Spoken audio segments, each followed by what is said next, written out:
We brought you a lot of car plants, Michigan. We brought you a lot of car plants. You know that, right?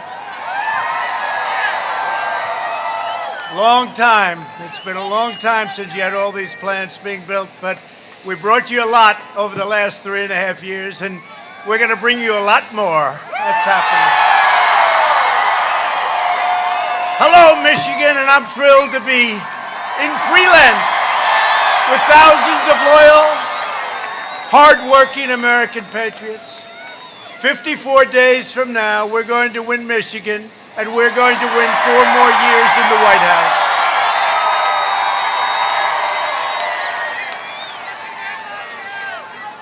This is the most important election in the history of our country. Joe Biden devoted his career to offshoring Michigan's jobs, outsourcing. We shouldn't be smiling about it, but we've changed it around. Outsourcing Michigan's factories, throwing open your borders, dragging us into endless foreign wars, and surrendering our children's future to China and other faraway lands. Biden supported every disastrous globalist sellout for over a half a century, including NAFTA, China, and TPP. You know that. Joe Biden surrendered your jobs to China, and now he wants to surrender our country to the violent left-wing mob, and you're seeing that every night. If Biden wins, China wins. If Biden wins, the mob wins. If Biden wins, the rioters, anarchists, arsonists, and flag burners win. But I wouldn't worry about it because he's not winning. I don't think he's winning.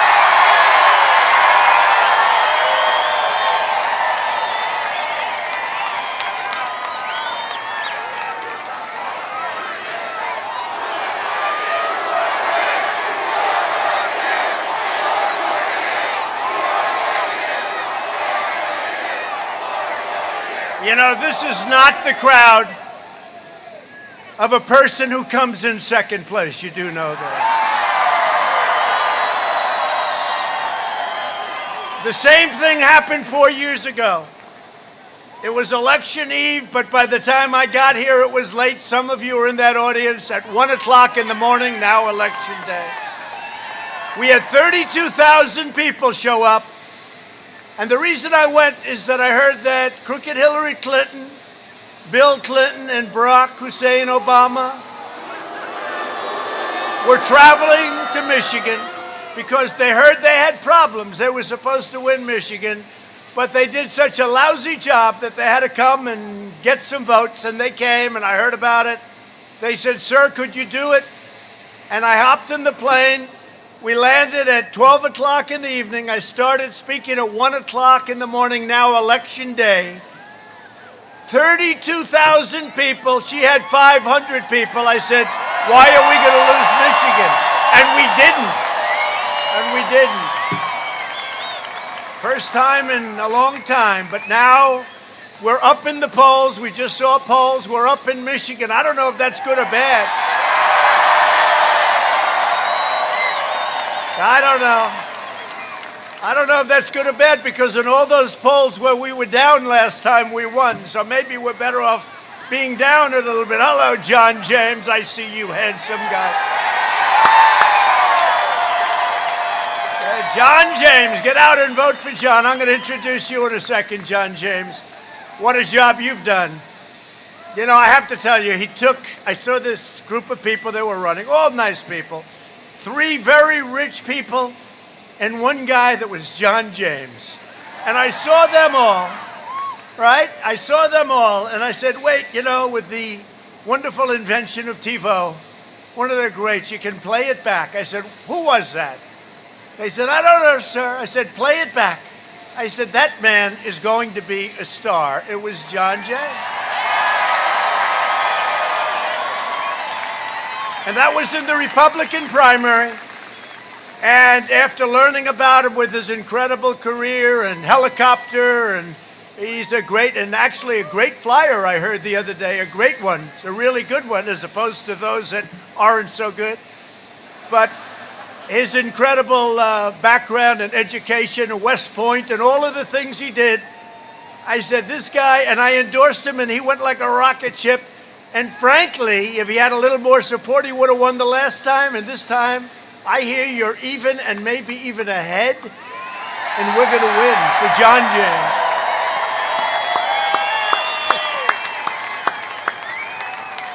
And he's a great guy, but I'm going to introduce him in a second. I'm running for re-election to keep jobs in Michigan.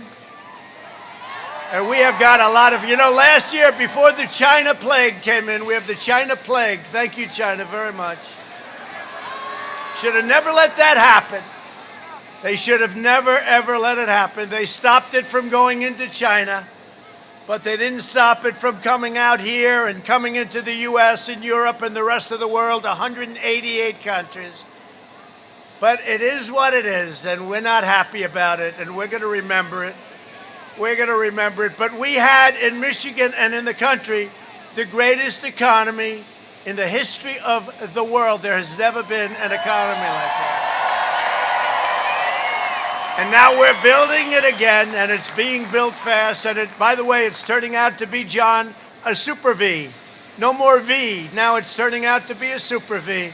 But to put violent criminals behind bars and to ensure the future belongs to America, not to China. Because if we win, America wins. And that's what it's about. If we win, America wins. Not only does Joe Biden want to eliminate your jobs, he wants to eliminate your borders. He's promised to flood your state with refugees, and you know that as well as I do, and you see it all the time. From terrorist hotspots around the world, including Syria, Somalia, and Yemen. Biden's pledged to have a 700% increase. He made this deal with Crazy Bernie. A 700% increase in the flow of refugees. So he wants to lift it up by 700%. This is in their manifesto. He's also pledged to terminate all national security travel bans, overwhelming your state with poorly vetted migrants from jihadist regions. Making matters worse, he would open the floodgates in the middle of a pandemic. And by the way, the wall, it's over 311 miles long right now, doing very well. Doing very well. Make the mic louder. The mic louder.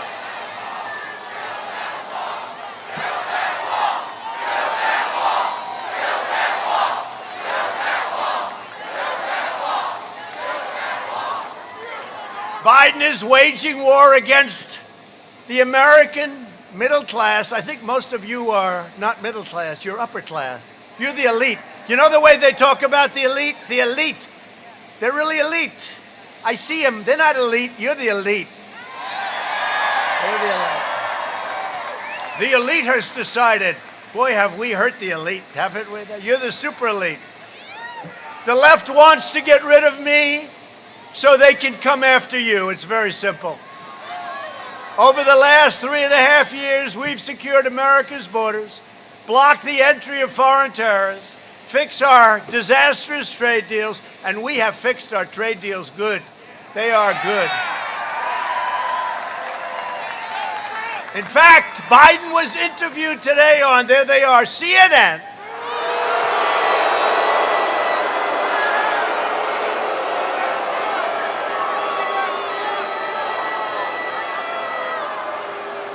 No, he was just interviewed today. He was interviewed by Jake Tapper, who I find to be a nice guy. I don't think he likes me too much, but that's okay. He was interviewed on CNN, and they said, which is better, NAFTA or the USMCA? He said, no, the USMCA. And Tapper goes, what? Couldn't believe it. He said, USMCA. He made a mistake. From his perspective, he made a mistake. Because he doesn't know what's going on. Even though he's right, he doesn't know. They were a little surprised to hear that. They gave him a few chances. Let's ask that question again. But we brought back our manufacturing jobs. We rebuilt the awesome power of the U.S. military. We obliterated the ISIS caliphate and built the greatest economy in the history of the world. And now we are doing it again, bigger and better than ever before. Before the end of the year, we will have a safe and effective vaccine, and we will defeat the China virus. I have a feeling, by the way, I think the vaccine's going to come very soon. And with it or without it, we're rounding the turn. You see what's happening. You see the numbers are plunging. You see how good we're doing relative to other countries and other parts of the world. But the fake news doesn't like saying that. They don't like telling you that. And next year, unless you have somebody that's going to quadruple your taxes, raise up all of those regulations that we cut, next year will be one of the greatest years in the history of our country. At no time before has there been a clearer choice between two parties, two visions, two philosophies, and two agendas for the future. There's never been a vision like this. You have Sleepy Joe and you have Trump. Sleepy Joe. He's a beauty. He's a beauty. He's a beauty.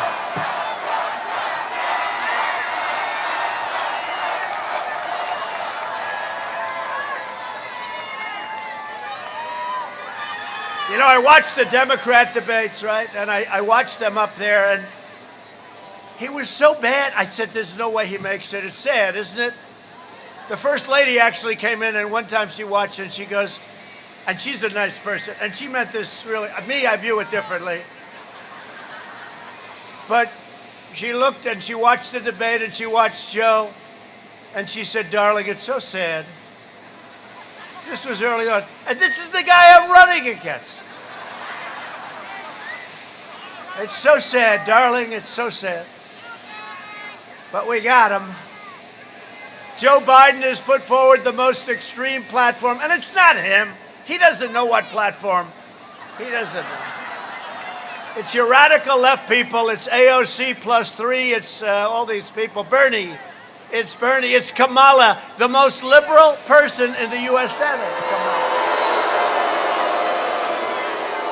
You know, I tell it all the time. She started off her poll numbers at 15, 14, 12. Then she went back up to 12 and a half. Then it was a big plunge right down to the bottom, and then she dropped out.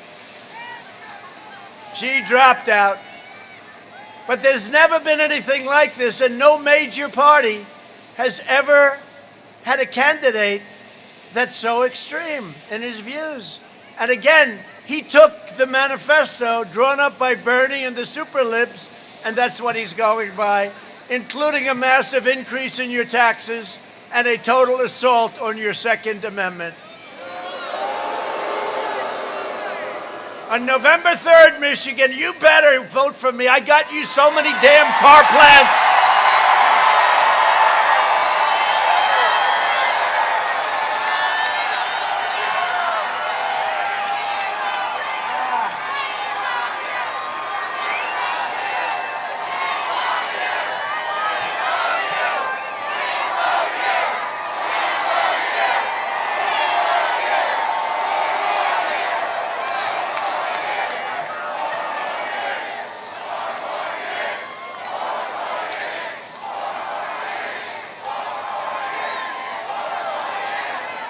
I'll tell you what, I'll be so angry at you. I got you a lot of plants. Is that right? I mean, have you seen what we're doing here? All the plants that have been built are being built. And what about the plants that are being expanded? They don't want to give you credit for that. They're just expanded. I went to Prime Minister Abe of Japan. I say, Prime Minister, you have to start doing something. You know, he's a great guy. He'll be retiring soon. He's a great guy. The Prime Minister of Japan, Abe. I say, Shinzo, you have to do me a favor. You've got to send car plants over here. You know, you're sending all those cars. We stupidly don't charge you tariffs on those cars that pour into our country. I said, Shinzo, you got to give us plants. No, I can't do that. That is up to the free enterprise system of Japan. I say, Shinzo, you're a powerful man. You can do it. Oh, I can't do it. The next day they announced 5 car companies are coming to Michigan, right?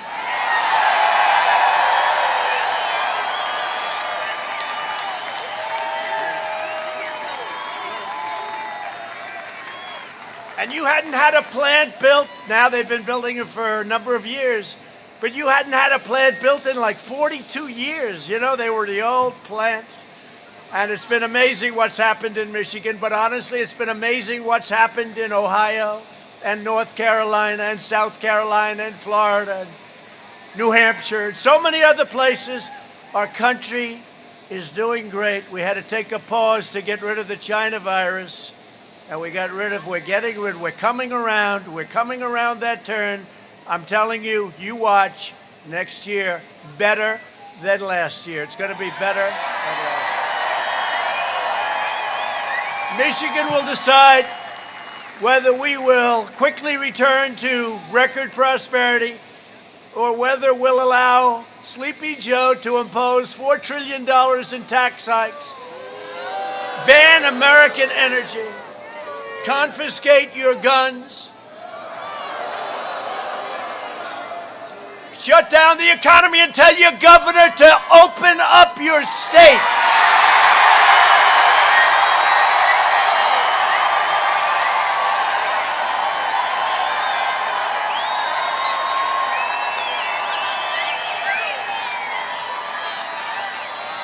You know, it's all Democrat governors, and I think they do it for political reasons, you know, because there'll be less activity. You'd be doing even better if you had a governor that knew what the hell she was doing. You got to open up the state.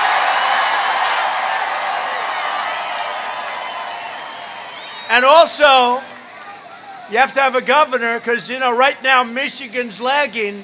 Great football, great coach, great team. We want a governor, John James, that's going to let Michigan play Big Ten football this year. You've been seeing a lot of the other schools want to open Big Ten at my suggestion. How about Sleepy Joe? He said, Donald Trump is against football. No. I'm the one that says open it up. Let's play football.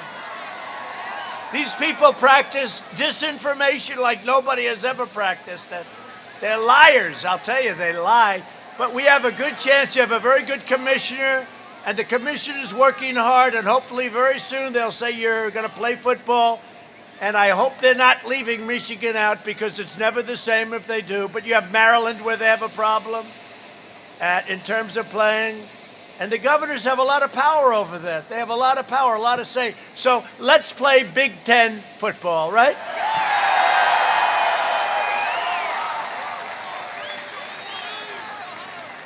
They want to shut down auto production, delay the vaccine. They want to destroy your suburbs. Look at what I've done for your suburbs. You know what I've done.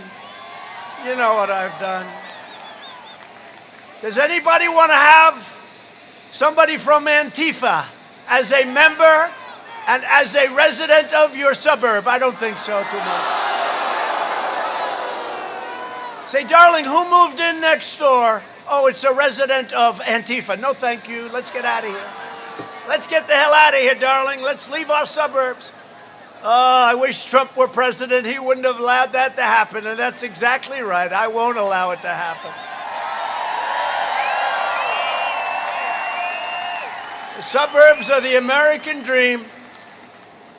And I will tell you, I have protected your suburbs. You know, I get rid of a regulation that played with your zoning and played with other things where they forced projects into the suburbs of our great country, and I got rid of it. They said, sir, we can amend it and make it less crazy. I said, no, I don't want to amend it. I don't want to do that. I want to get rid of it. Well, sir, why don't we just do a simple amendment? It would be, I said, I want to get rid of it, end it, and we ended it. We ended it.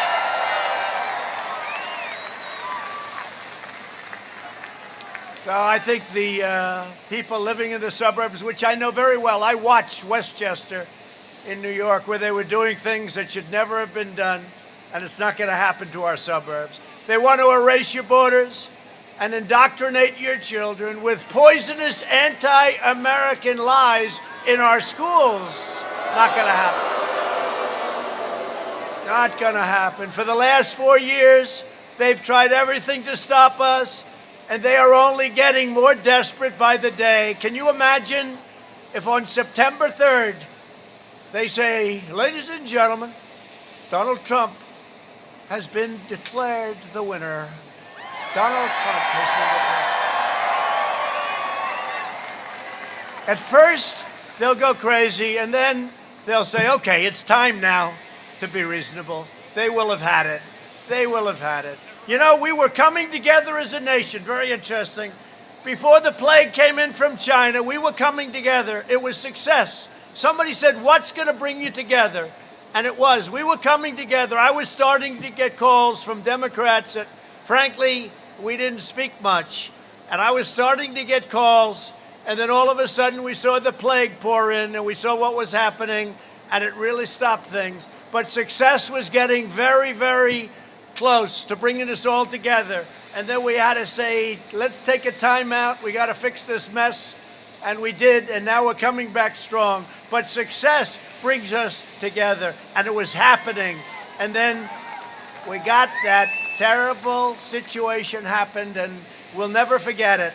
Biden and his party tried to lock law-abiding Americans into their homes while they encourage rioters and vandals rampaging through in all cases, Democrat-run cities. You know, Republican-run cities are doing very well. I hope you know that.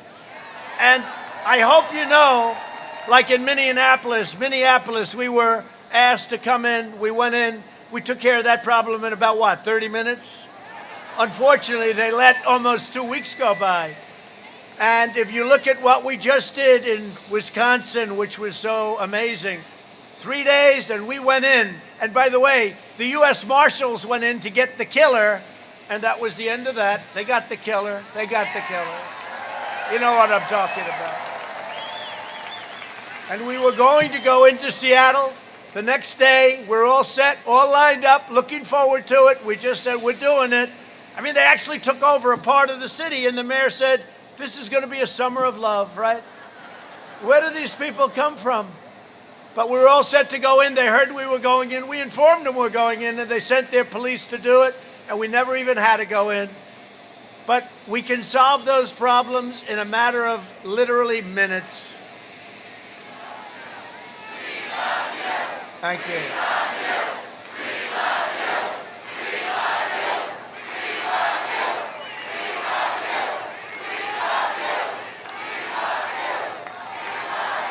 Don't say that, I'll start to cry, and that wouldn't be good for my image. You don't want to see me cry. I'll start to cry. You know, one of the fake news broadcasters, because this happened the other day, we had a tremendous crowd like this. I mean, we had a tremendous crowd in North Carolina. They started chanting, we love you, we love you, we love you. And you know, it's incredible. They said, with all the years that they've been covering presidential elections, they've never heard that chant, that we love you. No, it's very nice. No, they've never heard it.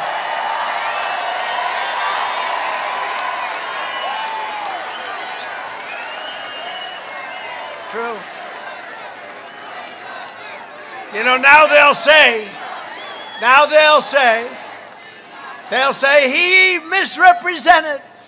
18 years ago, there was a rally held by somebody. And we heard the words from two people that we love you, sir. Now, this is what we're dealing with. And by the way, there's a lot of people that, look at this. There's people back there that can't even get in. Thank you, Michigan. Thank you.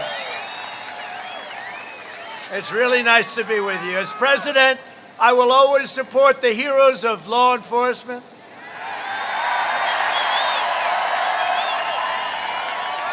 I was very honored to receive the endorsement of the Police Officers Association of Michigan. Where are they? Where are they? They're here someplace. Where are they?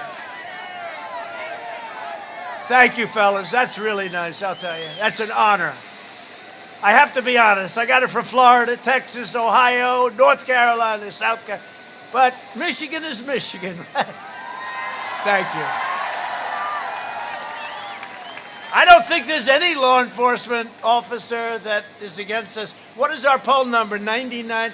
I know they had 365,000 at one group, and they got a unanimous vote. I said, that's pretty good. How can you go the other way? You people are fantastic, and we love you. Thank you.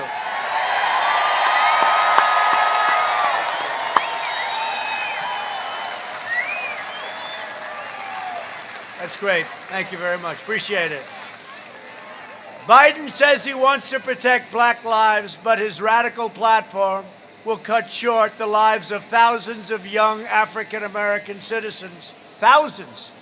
The murder rate in Democrat-run cities like Chicago, Baltimore, New York, so many others, is higher than in Afghanistan, yet Biden supports imposing these failed policies nationwide. You will have crime like you've never seen before.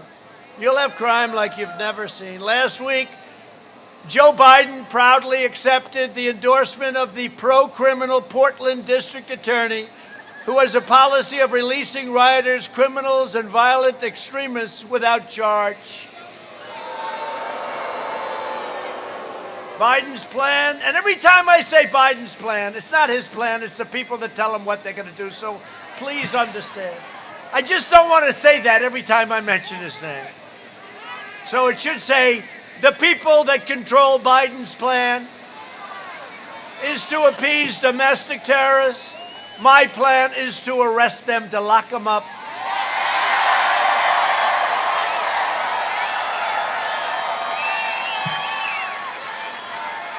If Joe Biden is elected, far-left lunatics won't just be running failed Democrat city.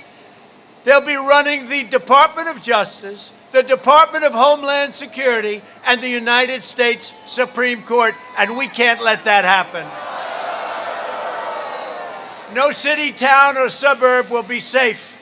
On November 3rd, your vote will save America. Remember, it's the most important election we've ever had. So I'm joined tonight by some great warriors that have really helped me a lot in Washington with the fake impeachment, the impeachment hoax, the Russia hoax. Somebody said Russia's coming up again. Adam Schiff said, would like to find out about. I said, what about China? What about other countries? It's always Russia. Russia. They're at it again. Well, I want to just thank these guys because these were real warriors for all of us. They love your state and they love our country. Congressman Jack Bergman.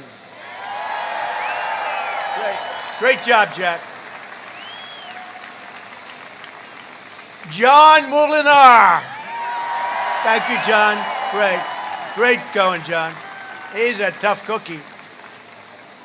And Tim Wahlberg. Tim, thank you. Great job. What great people.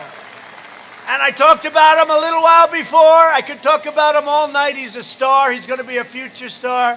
You know, we have a very much different party than we had 4 years ago. We're now the party of the workers. We're the party of a lot of different things now. But we weren't really considered the party of the workers, certainly not anymore. Remember this, we're the party of Abraham Lincoln. A lot of people forget that. Honestly. Remember when they used to say, he doesn't act presidential? And I used to say, it's so easy to be presidential. I'd only have about 10 or 15 people here. You'd be bored. But remember, I used to do that, but I'd always say, I can be more presidential than any president in our history, except for the possibility of Abraham Lincoln when he wears his hat. Tough to beat. That's tough to beat, John James. But seriously, if you want to be well represented, you know, your current senator, I don't even know this guy. I don't even know this guy. Nobody does. They don't know who he is. They don't even know. He comes into the office, I say, who is that guy? I know every senator. Democrat, Republican, I don't know this guy. I know your other senator, I can tell by her hair. She's got interesting hair. You know? But that was John's first crack. He learned a lot. And frankly, and I mean this, if he had more support from the Republican Party, he would have won that race. He would have. But this guy Peters, right? Peters. I say, who's Peters? Nobody knows him. He doesn't do anything. I really mean, look, we're going to end this, but I have to tell you, John James can be so great. He loves he loves our country. He's been educated at the highest level. He was always the top at everything he's ever done. And this is what he has. And I'll be honest with you, John, I think I can tell this story. John and I were thinking about John. I was thinking about John more than myself because I know talent. And I said, you know, John, you can run for a certain House seat, right? And you're guaranteed to win. You can run for another House seat. It'll be a tough race, but you're going to win. Or you can have a tough race against somebody that nobody ever heard of. It's like a habit that they press that particular trigger. But that's a tough race. So you can be an absolute congressman, or you can take a shot at this one. He said, sir, I can do more in the Senate than I can do in the House. And that was his decision, right? Took a lot of guts. So, John, I'm with you. You have my total and complete endorsement. You have everything I can do. Everything I can do, we will do for you. And I really believe you're going to make it. You're running against somebody that is just ridiculous, folks. It's ridiculous. Don't do it. Also with us are some other great candidates and people that are going to do a tremendous job helping our congressman. Paul Young. Where's Paul Young? Paul, thank you. Good luck. I heard you're doing well, Paul. Paul Young. Lisa McLean. Lisa? Great job. It's going well. And Eric Isaki. Thank you, Eric. Good luck. Good luck. We're going to be out here helping you, too. We're going to be out here. I hope John doesn't even need help, but we're going to help John, too. We're going to help all of you, all right? We're going to be doing it. Thank you. Also with you is RNC chairwoman. You know, she was the head of the whole state, and she kept calling me back. Sir, one more speech, you're going to win Michigan. Hadn't been won in decades. One more speech, sir, you're going to win Michigan. I said, all right, Ronna, I'm coming in one more time, but that's it. I said, that woman is the most aggressive person I've ever met. She said, I'm telling you, sir, one more speech. I said, all right, I'll do it one more time, but that's it. About a day after I got back, I said, I just got back from Michigan. It was wonderful. I get a call from Ronna McDaniel, and she goes, sir, could you come in tomorrow for another speech? Well, whatever happened, she is the one that got me here at midnight on, she is. So when it came time to picking the head of the RNC, you know, as president, you have a couple of things to say about it, right? I said, who's that woman that kept getting me back to Michigan? Boy, oh boy, she'll be great. Ronna McDaniel.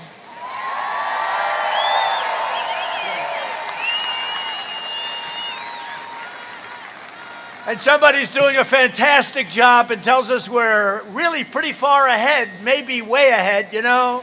They had a poll, I think it was a Gallup poll, they said 62% of the people are lying about their poll. Now, they're only lying having to do with mine, and I don't know if I'm supposed to be insulted by that or not, but we'll take it. But we could have a very big win, and look, no president has done for Michigan what President Trump has done for Michigan. And you're going to remember that. And I'm going to remember Michigan. Michigan GOP Chair Laura Cox.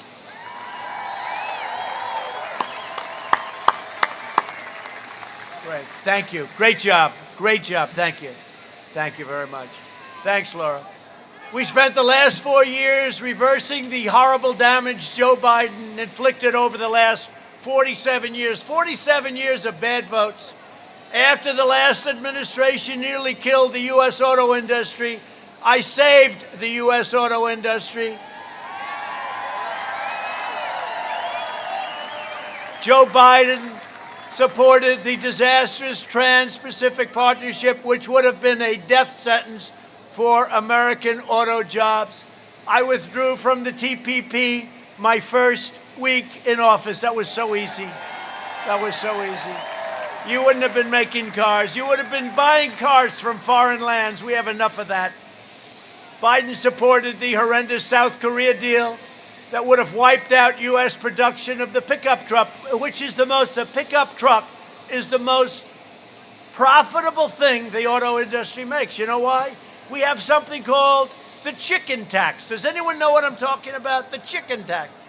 It's a tariff of 25%, and it keeps other countries out of here. And it expired, and South Korea didn't want to do it, but they did it. We got it right back, and we put it on for a long time. And now you're making, but remember this, go check it out, the chicken tax. I'll tell you why someday at another meeting why they call it that. Maybe you don't want to know about it. But we're keeping those small trucks, and we're keeping our whole industry good, and we're expanding our autos now, our cars, and we're doing a great job of it. And I want to thank everybody. Doing a great job. And by the way, many other things in Michigan. Biden supported the outrageous fuel economy standards that have hammered the auto industry, and I reversed that rule. I actually reversed it, and it helped millions of families be able to afford a car. The United States lost 500 auto and auto parts factories under the Obama-Biden disaster. Before the virus, my administration added over 200 new auto and auto parts plants. In 2007, how about 200? I didn't know that. 200. 200. I thought it was a little less than that. Wait, I want to see that again. 200. It says 200. You believe it? That's a lot. You know, I have a choice between teleprompter and freelance. And I hate to say, the freelance is always a hell of a lot better, but.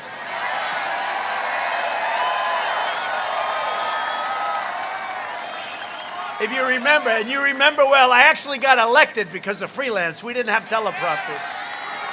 There were no teleprompters. But think of that, 200. We're talking about 200 plants.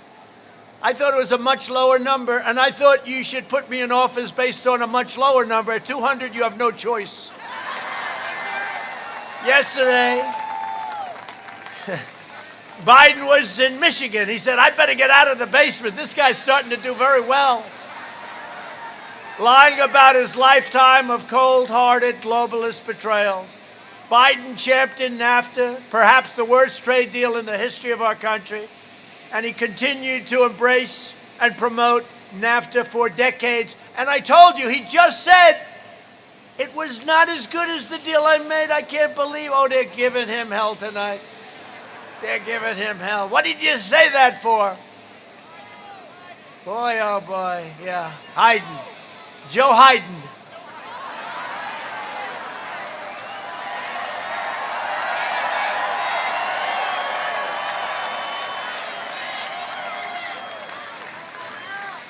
Look, you know, this doesn't sound nice. I'll say it, and they'll criticize me for it. You watch. But I have the distinct pleasure of running against the worst presidential candidate in the history of presidential politics. I really believe that. I don't know.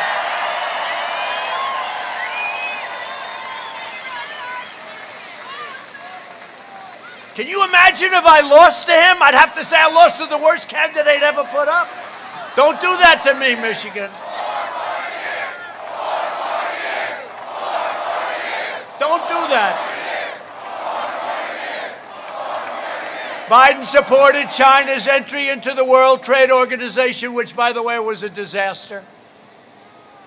China was flatlining for years and years and decades, and it got into this World Trade Organization with all sorts of advantages. Just a terrible, terrible situation took place, and that's when China became a big, powerful economic power. But if you look at the numbers just before the plague, now the numbers are different. We were going up, up, up. We were beating them like a drum. They weren't even close. we were gaining. We were number one by far. You know, for years I've heard that in 2019, China was going to surpass us. Well, in 2019, we gained a lot on them. We were doing great. We were doing great. And we'll be doing even better next year. You watch. Yesterday, it was revealed that a fund partly owned by Joe Biden's son, Where's Hunter? See, his first name, I now name, his first name is Where. Where's Hunter? He must be a brilliant guy because with no experience, he's taking more money from more countries. He had no job and then he became rich. But Where's Hunter facilitated the sale of a Michigan automotive company to a leading Chinese military defense contractor. Does anyone know that China's military got yet another piece of American manufacturing might? And the Biden family made a lot of money on it, a lot of money. What about Ukraine? He got $183,000 a month, $3 million up front, and he had no experience with energy, working for an energy company, by the way. What's your experience? Hunter, what's your experience with energy? I don't have any. Okay, we'll pay you $183,000 a month. And we'll give you an upfront payment, Hunter, of $3 million. Will that be satisfactory? He goes, yes, I'll take it. Would anybody here not take that deal? Anybody, please raise your hand. It's one guy, right? You must be a pretty rich guy. If Biden's elected, China will own America. Washington vultures like Biden and others ripped apart entire towns all across your state. Michigan lost half of all manufacturing jobs after the trade deals that Biden supported. And by the way, I don't know if anybody, does anybody remember, like 12 years ago, long before I thought about running for president, when I enjoyed my life, I had the greatest life. Where would we like to go? Let's go to Monte Carlo this weekend. Let's go. No, I had a great life, but I was honored. I was doing very well. I was honored in Michigan. Does anybody know that? I was given Man of the Year award by somebody. And I came in and I spent like 45 minutes talking about how you've been ripped off, how all your auto companies are leaving and going to Mexico, and by the way, to Canada too. But how they're all leaving and going to Mexico and Canada. I spent the whole time talking about it. I said, at the end, I felt embarrassed. I said, I hope I haven't insulted the state too much, but why do you let this happen? I stopped it. I stopped it. Won't be happening. Won't be happening. It's not going to happen anymore. Biden took a sledgehammer to your state. Earlier this year, I kept my promise to Michigan workers when we ended the NAFTA nightmare that everybody said was impossible to end, and when we signed that brand new U.S., Mexico, Canada agreement into law. The USMCA includes powerful wage protections to keep auto manufacturing jobs right here in Michigan. Now they have a tremendous disincentive to leave Michigan, fire all of our workers, go to Mexico or Canada, make the car or the product, send it in here without tariffs. We end up with closed factories, no job, and no taxes. That's not happening anymore. That's not happening anymore. But you remember how bad it was just before I took office. It was like an avalanche of companies leaving our country.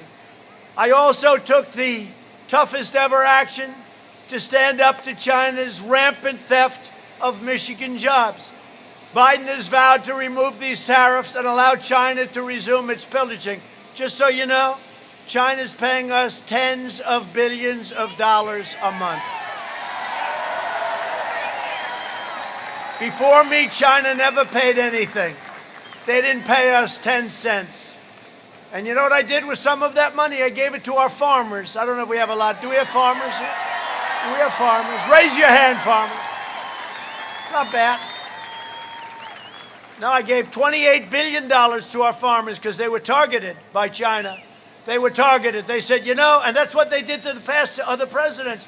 They said, if you do this, we're going to stop doing business with your farmers and you're not going to be able to get any votes and you're going to lose the Midwest and all of that. And I said, you know what? Do whatever you want. Then I went to Sonny Perdue, Secretary of Agriculture, a great guy. I said, Sonny, how much are they being targeted for? Sir, $12 billion the first year, 2 years, 3 years ago. And then $16 billion, a total of $28 billion. I said, that's okay. We're putting tariffs on everything they send into our country. 25% was going to raise it to 50%, also 10% and 12%, all different tariffs.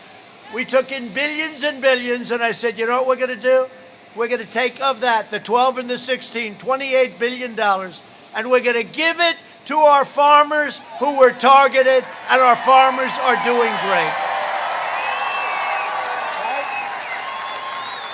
That's what we did. You think Joe Biden would do that? He wouldn't have a clue. Hillary wouldn't have had a clue. Crazy Bernie wouldn't have, nobody would have had a clue on that one. And by the way, we had billions, tens of billions of dollars left over. You know what I did with that? We gave it to the U.S. Treasury, right smack into the heart of the U.S. Treasury. And we're still getting those big tariffs, even though we made a trade deal with China. I said, no, you got to leave the tariffs on. A lot of people didn't know it. Schumer went, well, I don't like the deal. First of all, he didn't like tariffs. Then all of a sudden he loved it. But when I made the deal with China, I left the tariffs on 25% and some different amounts. But I left tariffs largely on. And nobody could believe it. They said to Schumer, what do you think of the deal? I don't like it because he got rid of the tariffs. I said, no, we left the tariffs on. This is what it is. No matter how you do it, no matter how good the deal, they'll say it's no good because they don't love the country. They don't love the country. Remember that. Joe Biden's agenda is made in China. My agenda is made in the USA.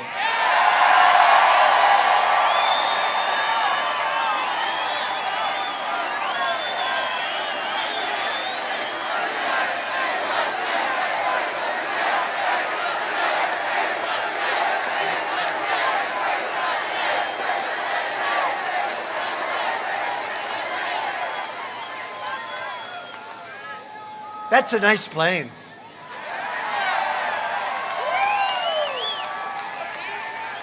Somebody said to me, your plane's just as nice as that. I said, no, it's not. That's Air Force One. That's the nicest. Always that's the nicest. I also authorized millions of dollars to save Michigan sulaks and forget all the problems they had. For years and years, they fought over the money to do it. We got $300 million to the Great Lakes Restoration Initiative, and we have done a job on the sulaks. They were rotting. You weren't going to have anything come through the sulak. It's all done. That deal is all done. It's all done, right? Thank you. Thank you. Where are my guys there? Good job, right? Even though you're law enforcement, that's a good job, right? 2 months ago, I also issued a major disaster declaration in response to the catastrophic flooding caused by the failure of the Edenville Dam. Where are the people from Edenville? Edenville, yeah, good. No, that was a terrible thing, and they're working very hard right now. We're providing more than $43 million in federal funds to help homeowners, businesses, and communities in central Michigan to recover from that catastrophe. And you know, it's a privately owned dam. I think we're going to have to sue the ass off of the company that has it. I don't know. No, I don't know why we're doing it. I'll tell you why we're doing it. Our great congressman. Thank you, Congressman. Great job. Thank you. Great.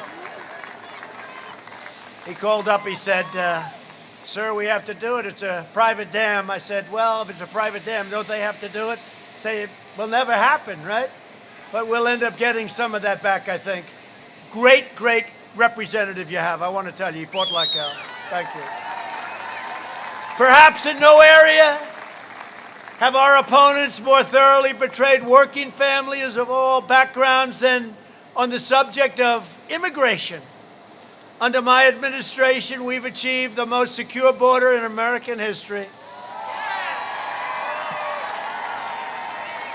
We've ended catch and release, stopped asylum fraud, and we've deported over 20,000 vicious gang members and over 500,000 criminal illegal aliens.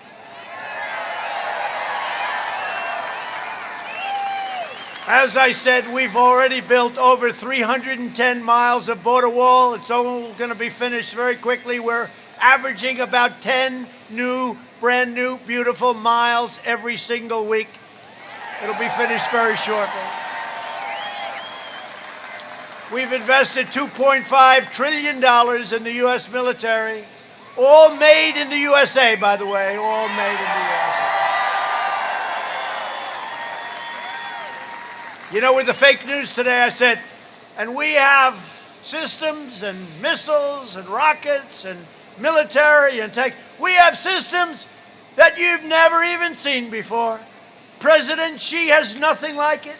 Putin has nothing like it. Nobody has anything like what we have. And they said, is he giving away military information? No. I'm saying we have the greatest weapons in the world. That's what I'm saying.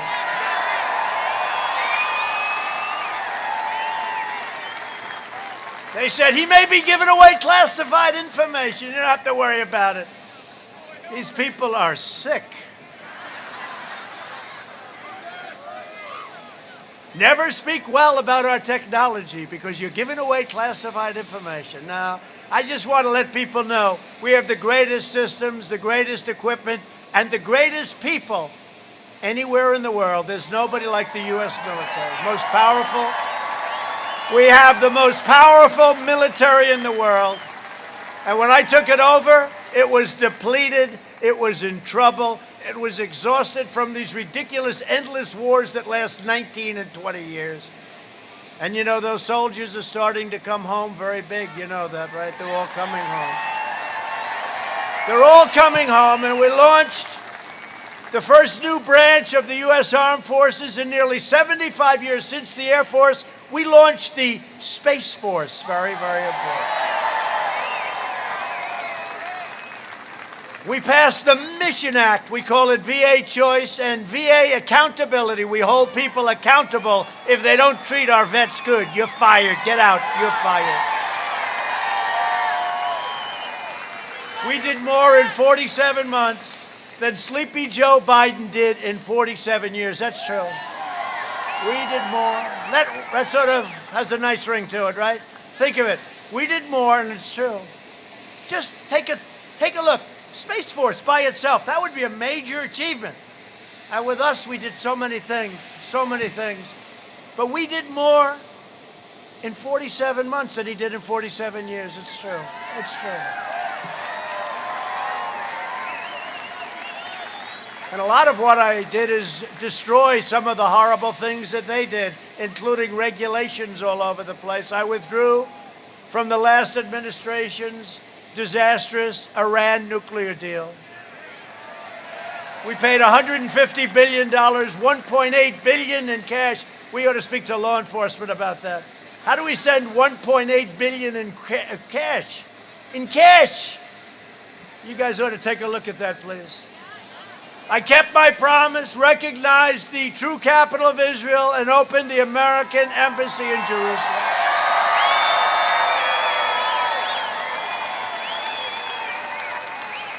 Every president said they were going to do that. None of them did it. For decades and decades, they all said. And I tell the story, you know, it was a hard thing to get done. It was easy to talk about in the campaign. We're going to open up the embassy in Jerusalem. We're going to make it. It becomes automatically the capital of Israel. That's everybody said it for very, very many decades, for decades. Many presidents.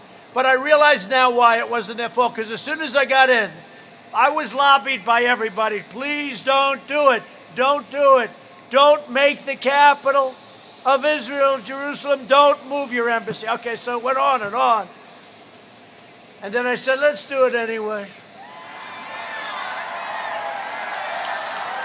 It's true. And the word got out. The word got out that I was going to do it. And I was called by every king and every queen and every prime minister and everybody was calling me, please, sir, don't do it. Please. So I did what we sometimes will do in business. I told them when a king calls, when somebody calls, an emir, when somebody calls, tell them I'll call him back in a few days. I'm sorry, sir, he won't be able to speak right now. He'll call you back on Wednesday. Okay, thank you very much. I appreciate it. On Tuesday, I announced that I'm doing it.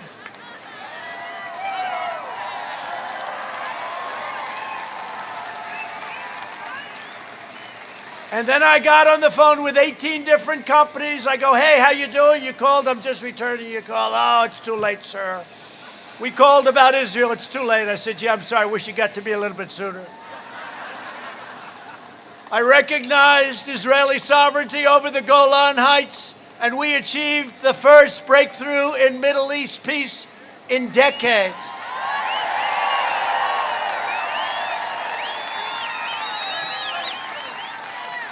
And by the way, on Wednesday, I believe of next week, Prime Minister Benjamin Netanyahu, and as you know, the country, very powerful, very respected country with a great leader, UAE, is coming to the White House, and we're going to sign an agreement that hasn't been signed in many decades.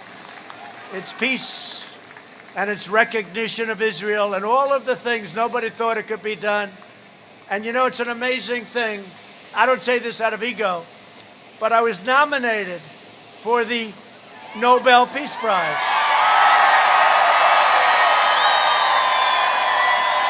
And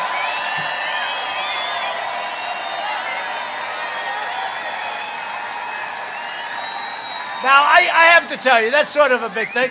And the networks and most of the news didn't cover it. Could you imagine? When Obama came to office, they said, we're going to give him the Nobel Peace Prize.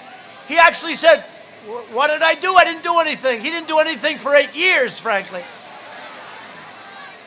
But he said, what did I do? They gave it to him in a matter of weeks, right? Weeks.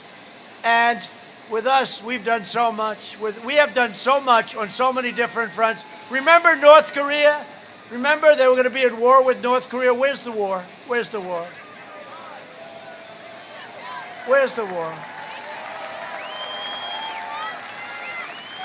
And we have a good relationship with Kim Jong-un. Who knows what happens? All I know is we're not in war, and that's okay.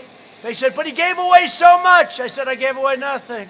No, he gave away so much. When I said, what did I give away? You know what they said? We don't know. I said, here's what I gave away. I gave away nothing.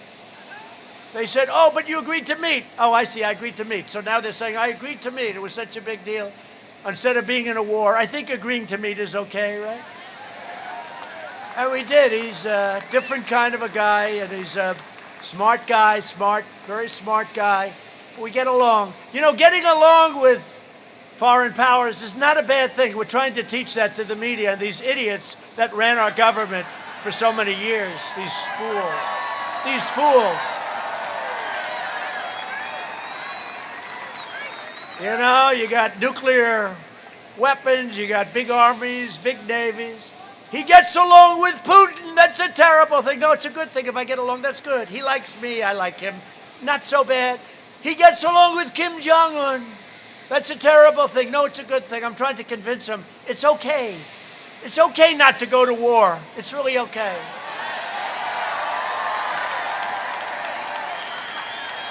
He gets along with President Xi. He gets along with Prime Minister Abiy. He gets along with a lot of people.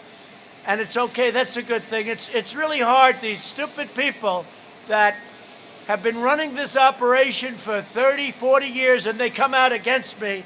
And all they did is stick us in these endless wars. We're fighting for sand and blood. Sand and blood. Syria, what do you get out of it? You get sand, you get blood, you get injuries, you get death. These people don't know what the hell they're doing, and it's one of the reasons I got elected, I can tell you that.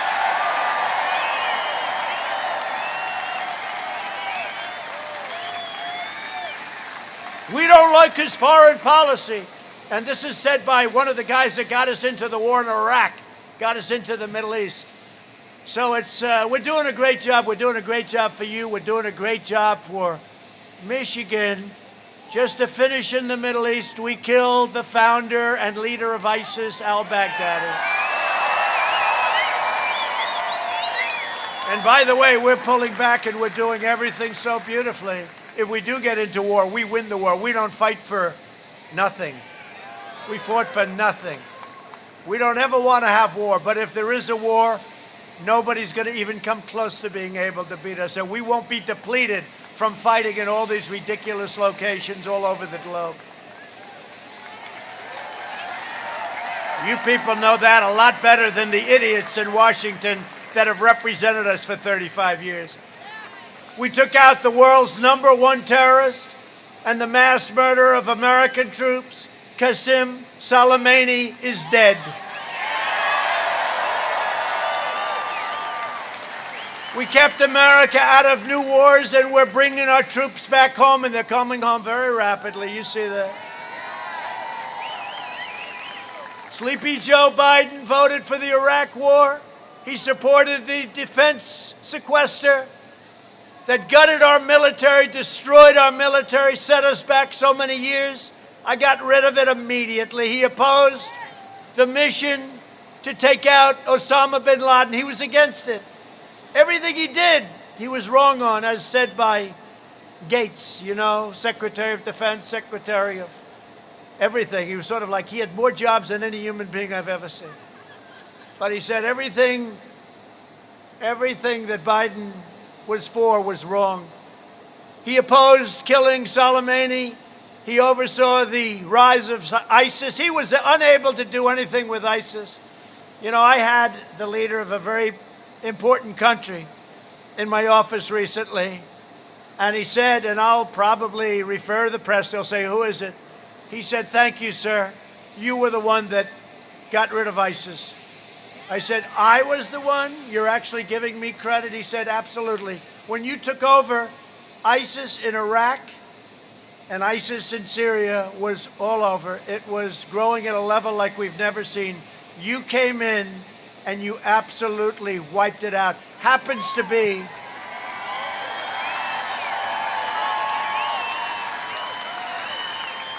the man that said that happens to be the leader of Iraq. And he was very nice. He was very generous in his statements. He came to the White House 2 weeks ago.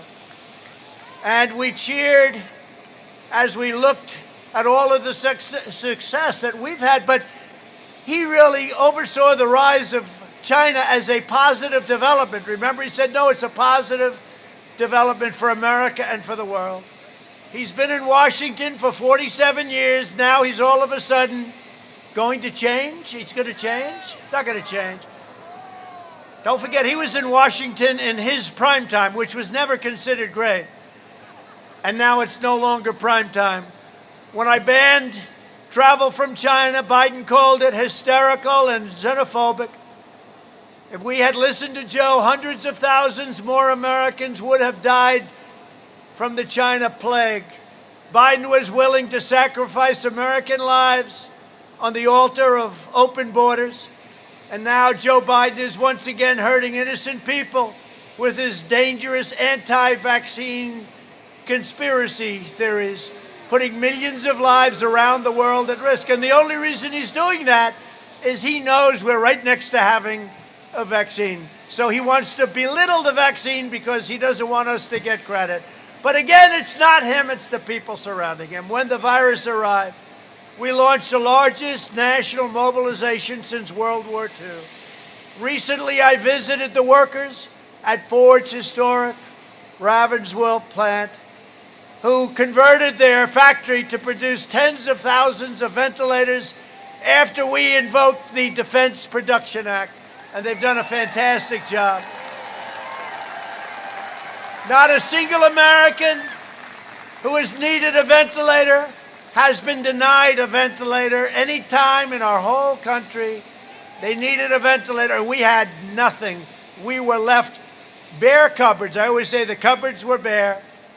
We're delivering life-saving therapies and have achieved among the lowest case fatality rates anywhere of any country in the world.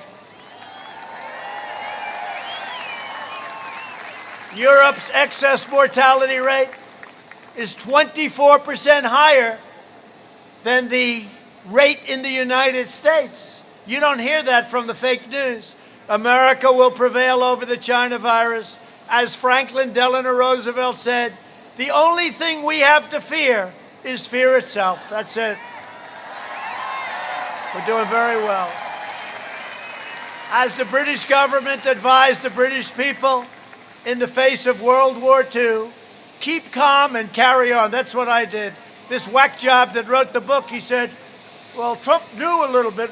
They wanted me to come out and scream, people are dying, we're dying. No, we did it just the right way. We have to be calm. We don't want to be crazed lunatics. We have to lead. When Hitler was bombing, I don't know if you know this, when Hitler was bombing London, Churchill, great leader, would oftentimes go to a roof in London and speak. And he always spoke with calmness. He said, we have to show calmness. No, we did it the right way, and we've done a job like nobody. All of those great generals, all of those great admirals, our great Vice President, Mike Pence, they did a fantastic job. Our doctors, and they don't get any credit because they want to discredit us as much as possible because they wanted to carry over to November 3rd, but we've done a fantastic job. I think we've probably done the best job of any country, certainly of any major country anywhere in the world on the pandemic. Through our historic relief programs, we've saved more than 1.6 million Michigan jobs and over 128,000 Michigan businesses. Michigan has already gained and regained more than half of the jobs that it lost, and if your state was ever allowed to safely reopen by your governor who doesn't have a clue, she's like Joe,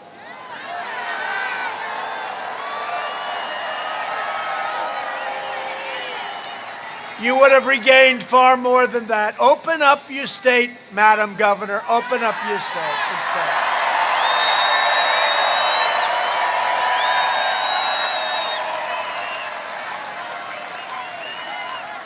Just like crazy Nancy Pelosi, your governor is a liberal hypocrite who lives by a different set of rules. Her husband was caught trying to put his boat in the water on Memorial Day weekend, while she was ordering the people of Michigan to stay in their homes and forcing businesses into bankruptcy left and right. The Biden agenda would collapse our economy and destroy this great opportunity that we're having right now. He would impose job-destroying regulations that would demolish the auto industry. You know, on regulations, it took, in many cases, 18, 19, 20 years to get a roadway or a highway approved. We have it down now to 2 years. We're trying to get it down to 1 year, and it may get disapproved for environmental or safety reasons, but we're going to know about it very fast. No more 20-year approvals or disapprovals. He wants to force you to provide free government health care to illegal aliens. He will destroy your Social Security. He will destroy your protections for pre-existing conditions, and we will save Social Security. Remember they said last time, oh, Trump is going to destroy Social Security. Well, it's now 4 years. We haven't touched it. We protected it, and that's going to remain that way. Biden opposes school choice and has stated that if he's elected, charter schools so important are gone. In a second term, I will provide school choice to every parent in America. A vote for Republicans is a vote for safe communities, great jobs, and a limitless future for all Americans. Instead of letting Washington change us, despite all that we have been through, we are changing Washington.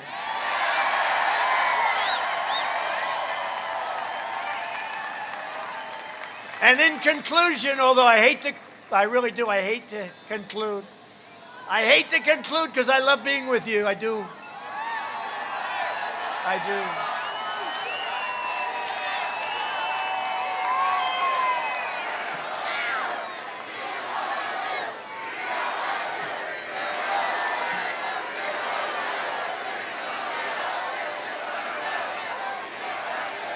So in conclusion, over the next 4 years, we will make America into the manufacturing superpower of the world, and we will end our reliance on China once and for all. We've been doing it anyway. We will make our medical supplies right here in the United States and right here in Michigan. We will enact fair trade deals that create American jobs and grow American wages. We will rapidly return to full employment, soaring incomes, and record prosperity, and that's already happening. We will hire more police, increase penalties for assaults on law enforcement, surge federal prosecutors into high-crime communities, and we will ban sanctuary cities. We will appoint prosecutors, judges, and justices who believe in enforcing the law, not their own political agenda. We will ensure equal justice for citizens of every race, color, religion, and creed. We will defend the dignity of work and the sanctity of life. We will uphold religious liberty, free speech, and the right to keep and bear arms.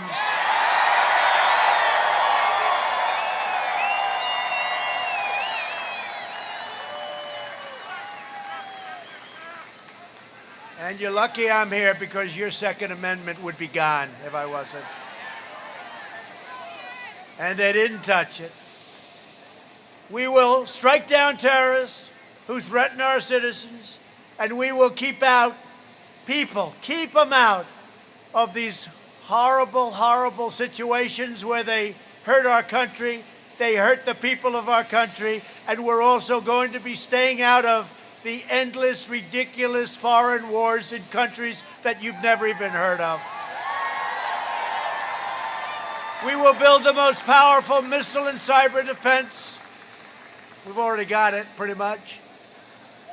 And we will maintain peace through strength. We will end surprise medical billing, require the biggest thing that nobody even knows about, and it's all signed, and it goes into effect on January 1st. And you better make sure I win. Can you imagine? This is going to be the biggest thing, and nobody understands what it is. You'll figure it out. Price transparency. Did they fight me on that one? January 1st. And further reduce health insurance premiums and the cost of prescription drugs at a level like you've never seen before. I've already signed it. Favored nations. The drug companies are not happy, I will tell you. Just all you have to do is take a look at all the ads they're running against me. Favored nations, where we pay whatever the lowest is in the world, we pay that number. We will protect Medicare and Social Security, and we will always protect our patients. We will always protect our people. We will protect your pre-existing conditions, as I said. America will land the first woman on the moon, and the United States will be the first nation to land an astronaut on Mars. We will restore patriotic education. You know what I mean by that. And we will teach our children to love our country, honor our history, and always respect our great American flag.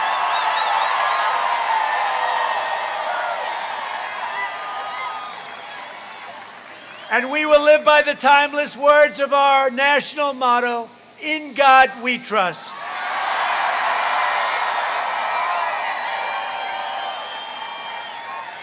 And I don't know if you saw it, but during the Democrat National Convention and caucus, They took twice. I thought I was sort of, maybe they made a mistake. You saw that. They took the word God out of the Pledge of Allegiance twice. And then they said, oh, well, maybe it was a mistake. It wasn't a mistake. That's where they're coming from. Don't be foolish. That's where they're coming from. And there's nothing that sleepy Joe Biden can do about it. For years, you had a president who apologized for America. Now you have a president who is standing up for America and standing up for Michigan.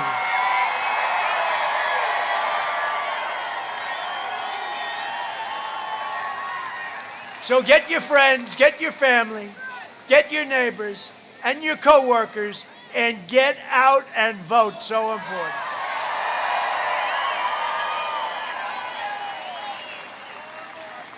From Grand Rapids to Saginaw, from Kalamazoo to Mackinac, and from Flint to right here in Freeland, we stand on the shoulders of generations of Michigan patriots who gave their blood, sweat, and tears for this beloved nation. This is the state where Henry Ford invented the assembly line. It's the place where General Motors, Chrysler, and Kellogg revolutionized entire industries. Michigan, well, you know this one, right? Michigan gave us Motown, right? That's right. That's right, Motown. We love Motown. Michigan gave us Motown, gave us the Mustang, and the unrivaled might of the American Midwest. This is the state where tough, strong, and determined workers made America into the greatest and most powerful nation in the history of the world. And we are making it greater and greater every single day. Proud citizens like you help build this country. And together we will be taking back our country. We'll be taking it back from people that don't love our country, and that take back is almost complete. We have to win on November 3rd.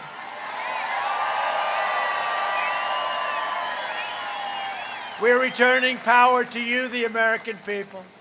With your help, your devotion, and your drive, we are going to keep on working, we are going to keep on fighting, and we are going to keep on winning, winning, winning. We are going to keep on winning. Vote for John James. John James. We need John James. We are one movement, one people, one family, and one glorious nation under God. And together with the incredible people of Michigan, we will make America wealthy again. We will make America strong again. We will make America proud again. We will make America safe again. And we will make America great again. Thank you, Michigan. We love you, Michigan. Thank you. Thank you.